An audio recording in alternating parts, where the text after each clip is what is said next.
வெற்றிவேல் முருகனுக்கு அரஹரோஹரா. மாயன் அஜமுகன் வதம்.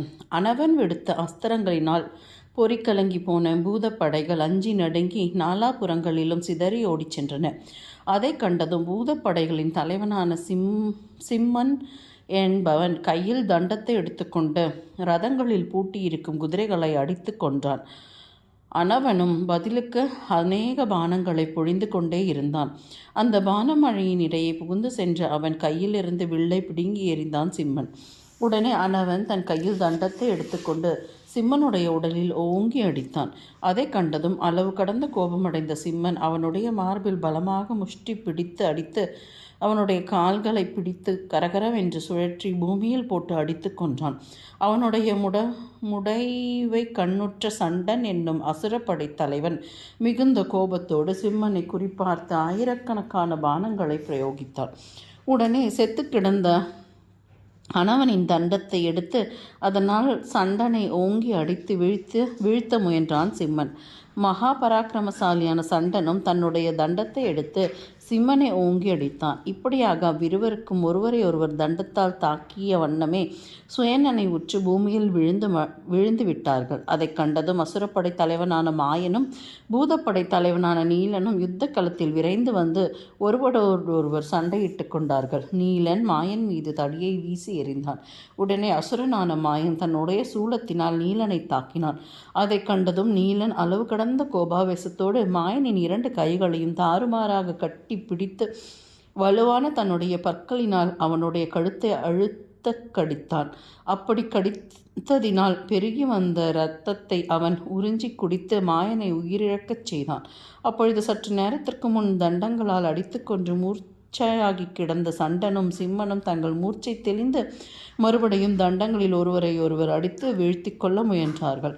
முடிவில் சிம்மன் தன்னுடைய தண்டத்தை ஓங்கி சுழற்றி அடித்து சண்டனையுடைய தண்டத்தை ஓங்கி சுக்குநூறாக செய்து விட்டான். தண்டம் உடைந்ததையும் பொருட்படுத்தாத சண்டனோ தன் கைகளினாலே அடித்து சண்டையிட்டான். அப்பொழுது சிம்மன் அதிக கோபத்தோடு தன் தண்டத்தை ஓங்கி அவனுடைய கையை குறிப்பார்த்து பலமாக அடித்தான். அடிபட்டு அந்த கை மரத்திலிருந்து கிளையென்று ஓடிவதைப் போல அறுபட்டு கீழே பூமியில் விழுந்தது. பூமியில் விழுந்த தன்னுடைய கையை எடுத்துக்கொண்டு சிம்மனும் மார்பில் ஓங்கி அடித்தான். சிம்மனும் அவனுடைய மார்பில் தன்னுடைய காலால் பலமாக உதைத்தான்.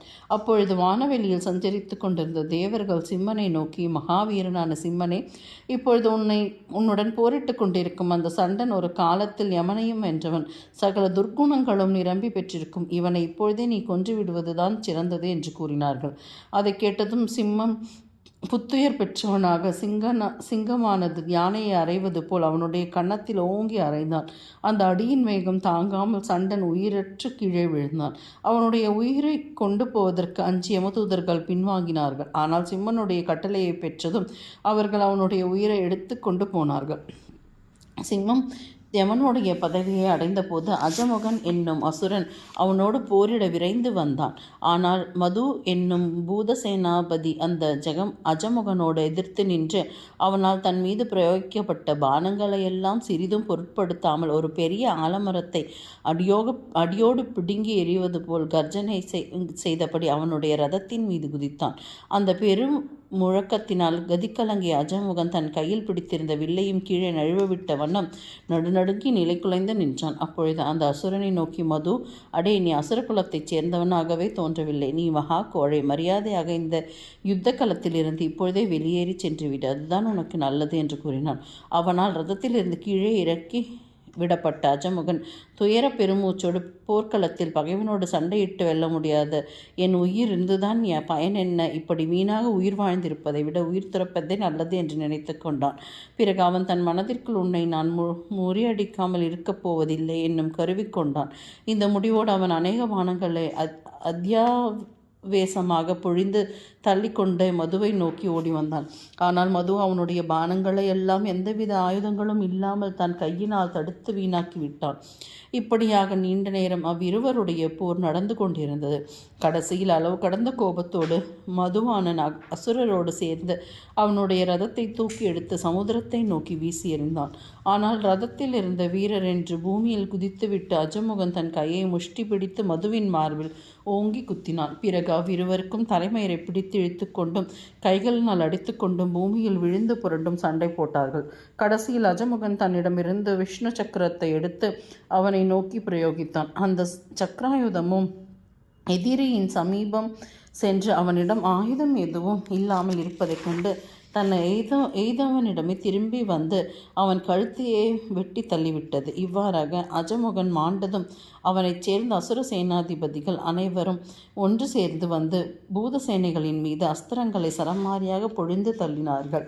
அதனால் பயந்து கதி கலங்கிய பூத சேனைகள் நாலாபுரமும் சிதறி ஓடினார்கள். மிகுதியாக அங்கு தங்கியிருந்த லட்சம் பூத வீரர்களின் வீர பராக்கிரமங்களில் சிறந்தவனான தண்டகன் என்பவன் அசுர படையினரை நோக்கி அநேக பானங்களை வர்ஷித்து அவர்களை சிதறியோடச் செய்தான். அந்த பானங்கள் தாக்கியதால் பல அசுர வீரர்கள் உயிர் இழந்தார்கள். சிலர் கைகளால் முறிந்து செத்தவர்கள் போன்ற நிலைமையில் நிலத்தில் கண்ணை மூடிக்கொண்டு படுத்து கிடந்தார்கள். சிலர் காது, தோள்பட்டை ஆகிய அங்கங்களை இழந்த யுத்த களத்தில் பின்வாங்கி ஓடிச் சென்றார்கள்.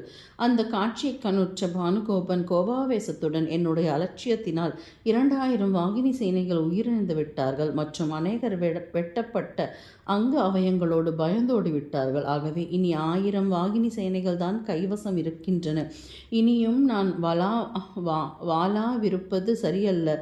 நானே இப்பொழுது போரிடச் சென்று பூதப்படைகளை முறியடித்து விடுகிறேன். அப்படி நான் அவர்களை ஜெயிக்காவிட்டால் நான் சூரபத்மனின் மகனே இல்லை என்று மனதிற்குள் உறுதி செய்து கொண்டான். பிறகு அவன் போர்க்களத்திற்கு விரைந்து வந்து பூதசேனைகளின் மீது சரமாரியாக பானங்களை தொடுத்து விடுத்தான்.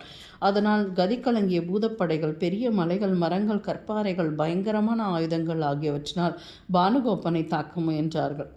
அந்த ஆயுதங்களை எல்லாம் தன்னுடைய கோடிக்கணக்கான பானங்களினாலே எடுத்து பொடி பொடியாக்கிவிட்டான் பானுகோபன். மீண்டும் அவனால் விடப்பெற்ற அநேக சக்தி வாய்ந்த பானங்களினால் பூதப்படையினர் கை கால்கள் இழந்து இரத்தம் பெருக்கெடுத்தோட சிதறியோடினார்கள். அதை கண்ட உக்ரன் என்னும் பூதப்படை வீரன் மிகுந்த கோபத்தோடும் இரைச்சலோடும் விரைந்தோடி வந்து பானுகோபனுடன் யுத்தம் புரியலானான். அந்த உக்ரனுடைய தேகத்தில் குறிப்பார்த்து பானுகோபன் கோடிக்கணக்கான பானங்களை வர்ஷித்தான். அந்த பானங்களை எல்லாம் தன்னுடைய தண்டத்தினாலே உக்ரனம் அடித்து சக்தி இழக்கச் செய்து விட்டான். பிறகு இருவரும் தடிகளினால் அடித்து ஒருவரை ஒருவர் தாக்கி கொண்டார்கள். முடிவில் மகாபராக்கிரமசாலியான உக்ரன் தன் பகையான பானுகோபனிடம் ரதத்தில் கட்டியிருக்கும் குதிரைகளை தடியால் அடித்து கொன்றான். பிறகு தேரையும் உடைத்து சுக்குநூறாக்கினான். உக்ரனால் தன் தேர் உடைக்கப்பட்டதும் அவசரஸ்ரேஷ்டனான பானுகோபன் மற்றொரு பிரகாசமான ரதத்தில் ஏறி அமர்ந்து கொண்டு மீண்டும் போரிட முன்வந்தான். வெற்றிவேல் முருகனுக்கு அரஹரோஹரா.